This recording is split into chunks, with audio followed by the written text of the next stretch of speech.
India is still poised because we are relatively a more domestic-driven economy. Yes, I expect India to be the third biggest economy going ahead.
India deserves to be called a bright spot on this otherwise darker horizon because it has been a fast-growing economy even during these difficult times. But most importantly, this growth is underpinned by structural reforms.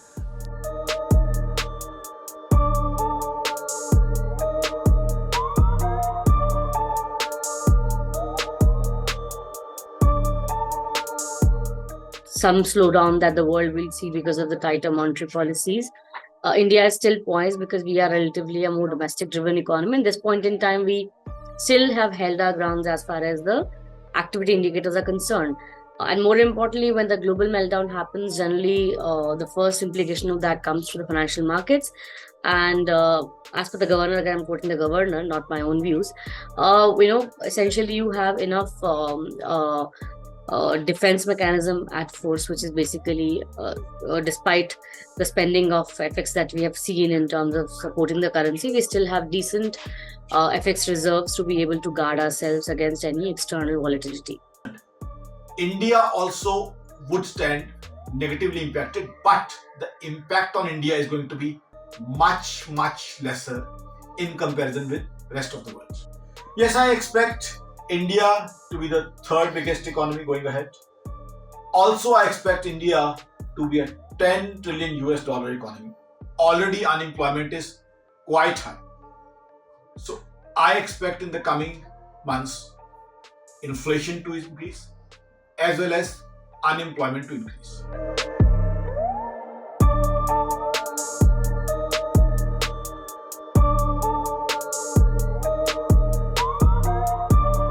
near term, we'll bear the burden of it the way everybody else would, depending on, of course, our dependence on the external sector is limited because exports is not a very big lever for us as an engine of growth versus, say, most of Asia, because they are export oriented. India is more a domestic demand driven economy, but it'll also come with a cost because when you're growing versus the rest of the world, your imports are going to grow faster while your exports are actually going to contract, which essentially means your current account deficit could remain wider versus most peers, and which again will have some repercussion coming through the currency route.